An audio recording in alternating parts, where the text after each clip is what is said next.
Breaking news, everybody. Joe Manchin is trying to stop President Biden's new social spending plan from passing Congress this month.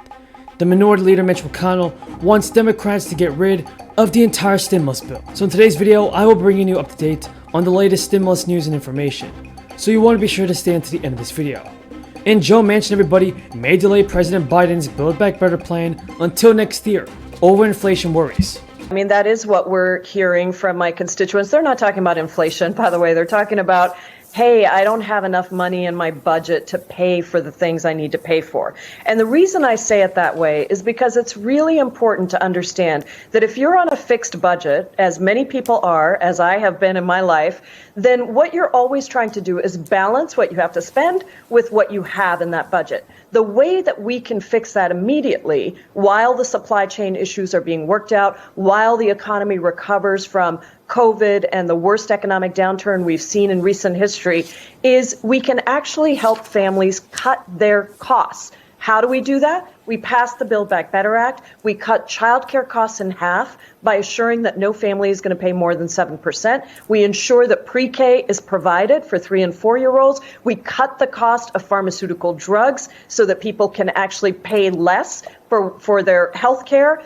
Those are the things that are going to immediately affect people's pocketbooks. And that is why it is so important to pass the Build Back Better Act, which I think is actually going to help people survive through this time of recovery. Let's be clear. It is going to take time to recover. We knew that. We have made tremendous progress on COVID, but my families are telling me, look, I still don't have childcare. My kids are just starting to get vaccinated and go back to school. That's the uncertainty that families are living with, and we have to respond by cutting their costs, which is exactly what we do in Build Back Better. Attitude of the great Negro at the time, pitcher in the Negro Leagues, went on to become a great pitcher in the pros, into the Major League Baseball after Jackie Robinson. His name was Satchel Paige. And Satchel Paige, on his 47th birthday, pitched a win against Chicago. And all the press went in and said, Satch, it's amazing. 47 years old, no one's ever pitched a win at age 47. How do you feel about being 47? He said, boys, that's not how I look at it. I said, how do you look at it, Satch? I said, I look at it this way. How old would you be if you didn't know how old you were? I'm 50 years old, and the ambassador's 47. But all kidding aside, Mr. Ambassador, thank you for your service during World War II, as well as your service as an ambassador. And thank you for raising such a fine man, Tony Blinken, our Secretary of State. To all our veterans, past and present, we thank you, we honor you, and we remember always what you've done for us. I'd like to recognize one of our national heroes who is here today, Medal of Honor recipient, Mr. Brian Thacker. During the Vietnam War, then First Lieutenant Thacker put the safety of his fellow troops above his own, providing cover fire against an attacking enemy, and even calling in artillery fire on his own position, so our forces had a better chance to withdraw. Wounded, unable to leave the area, he evaded capture for 8 days, until finally federal friendly forces retook the position. Yours is a remarkable story. It'll never be forgotten. We'll also never forget the stories of American leaders and icons we've lost recently, who shaped our nation in ways that are hard to measure. I've lost, like many of you, 3 good friends in the last month. General Colin Powell, a child of immigrants who grew up to be chairman of the Joint Chiefs of Staff, the Secretary of State, a man who was a friend but who earned the universal respect of Americans and people for his leadership in uniform and out. And a guy who became good friends, and many times I was in and out of Iraq as a vice president and a senator, General Ray Odierno. I met multiple times in Iraq, and who did so much to help get us where we are today. The $1.75 trillion proposal aims to expand the social safety net in the United States and also boost the climate change policy.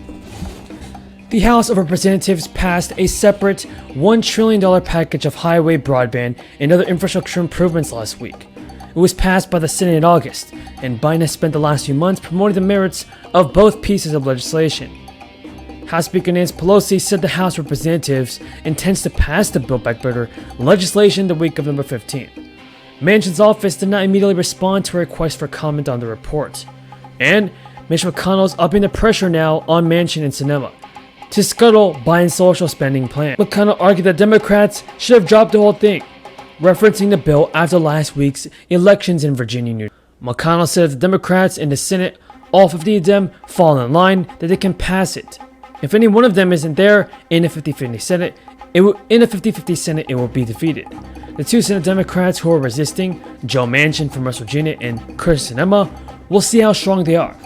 But now, because Democrats are trying to pass a spending bill using budget rules that let them bypass a GOP filibuster, they need total unity from the Senate caucus to pass the legislation. Manchin and Sinema have raised concerns for months over aspects of the bill, including a $3.5 trillion top-line figure the Democrats greenlighted earlier this year.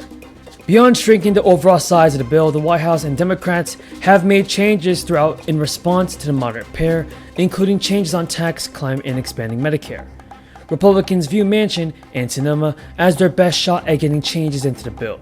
Through a chaotic process known as vote-a-rama, where Republicans get proposals into legislation or scuttle the bill altogether.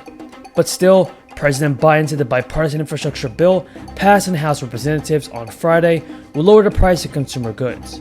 Biden to reporters, along with other plans that I'm advancing, this bill is going to reduce the cost of goods to consumers, businesses, and get people back to work, helping us build an economy where everybody's better off. And the $1.2 trillion infrastructure bill allocates $550 billion in new spending over 5 years towards roads, bridges, railroads, and broadband internet, and other projects as well. The remarks come after the Labor Department announced that the Consumer Price Index increased 6.2% from the previous year, the highest increase in 31 years. The Consumer Price Index also rose 0.9% from the previous month. Biden attributed the high inflation to supply chain issues from the fallout crisis. So, what are your thoughts on President Biden so far, folks? Tell me in the comments down below. Who worked in our factories, who served us in the armed forces. Do we stand with them and expand Social Security, or do we listen to those on Wall Street and corporate America who want to cut Social Security benefits and in some cases want to privatize Social Security? This is a huge issue for tens of millions